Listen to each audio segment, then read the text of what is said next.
Aldo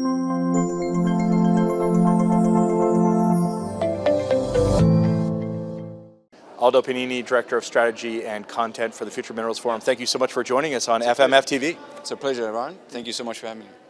So, what do you make of the Ministerial Roundtable? It's just concluded. Another record turnout. We had approximately 100 governments in the room, plus 70 odd international organizations, including industry bodies, multilateral organizations, NGOs, and a group of industry leaders. So compared to the first FMF, this is 5 years ago. Yep, this meeting has almost trebled, if not more than trebled in size. So that gives you a sense of the importance countries, governments are giving to the conversation at this time here in Riyadh, Saudi Arabia.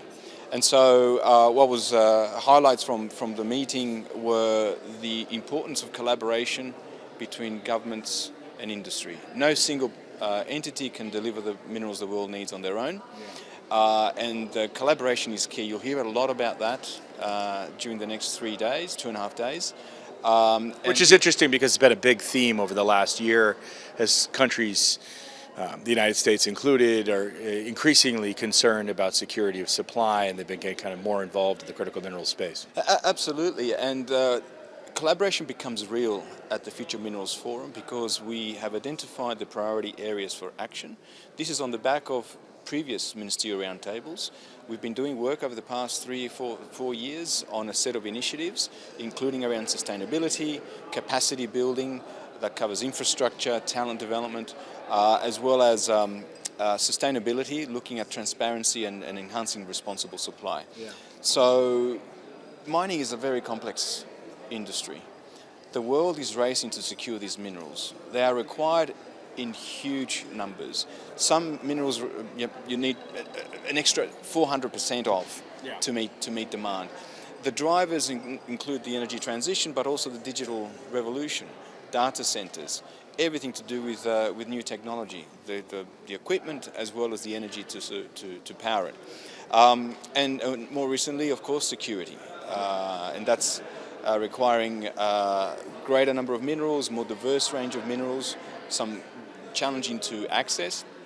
And so you have countries scouring the world for these supplies, and where these minerals are held can be challenging places. And some of those challenges relate to capacity, so lack of infrastructure or gaps in infrastructure, not enough of a talent pool to draw from, limited geological data, which means exploration can be undertaken on the scale needed. Technology deployment at scale is not there. So, and obviously there are other challenges to do with sustainability and so forth. So, and before I jumped in there, you were talking about takeaways from the Ministerial Roundtable. So we were just discussing collaboration between governments and industry. That was one of the takeaways. Beyond that? So the Future Minerals Forum today tabled a draft Future Minerals Framework, which is a document that provides a structure for this ongoing collaboration. And what it contains are the initiatives we've been working on, as well as potential new initiatives, providing a governance system or arrangement that includes the Ministerial Roundtable itself. We today announced the creation of a permanent ministerial steering group, as well as the creation of a business advisory group. So this is bringing government industry together in a structured way to deal with these challenges. And the Future Minerals Forum each year is where they can come and address those, both within the Ministerial Roundtable meeting, but also during the conference at the various leadership roundtables and other engagement fora. And it's, of course, not the only critical minerals conference in the world. So what's different about, what distinguishes the Future Minerals Forum, this platform, from the other mining conferences out there? We see the Future Minerals Forum as government-led. And we're very clear about that. Governments set the rules. They need to lead in obviously their countries, but also at a regional level. And other stakeholders need to work with governments, collaboratively. One of the challenges that's faced the industry is this disconnect between government and industry, right? And that's causing challenges such as delays in permitting, policy regimes that change and are unpredictable. And so by both sides better listening to each other, we hope that we can make some progress on some of these big challenges. Time is not on our side. An average time span for delivering a mine nowadays is 18 years. 10 years ago would have answered 7 years. So it's getting more complex, more time consuming. Permitting could be an issue, is an issue. Also the complexity of the industry itself and the regions it needs to go into now to find these or mine the minerals.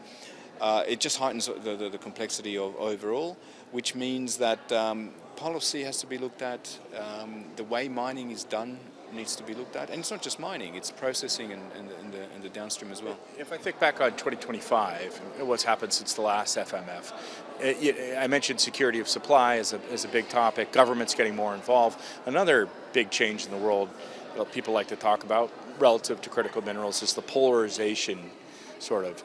Where does FMF fit into that situation? We're in a time of great uncertainty. Supply chains are tested. But what is a common factor is the need to address complexity collaboratively. Yeah. Right? Minerals cross national boundaries. They need to cross oceans to get to markets. Those supply chains need to be reliable, both for suppliers and customers. Disruption in supply chains, we know what causes. It can lead to economic strain, inflation, and so forth. In the case of minerals, it could have, jamming up mineral supply chains can impact everything from power generation to microchip manufacturing. So the supply chains need to remain fluid, and conferences like this is not the only one, of course, but there are others. Yeah. But what distinguishes this one also from others is the seniority of people that come.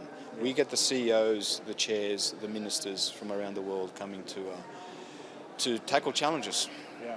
And fast forward 3 days from now, this FMF 2026 will be over, the 5th one.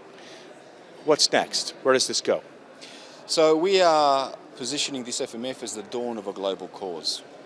This speaks to the issues I've just been talking about. We need to harness all stakeholder groups to enable mineral supply to meet demand.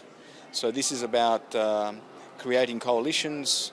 It's about bringing all the stakeholders together from government, industry, civil society and so forth to be part of formulating answers.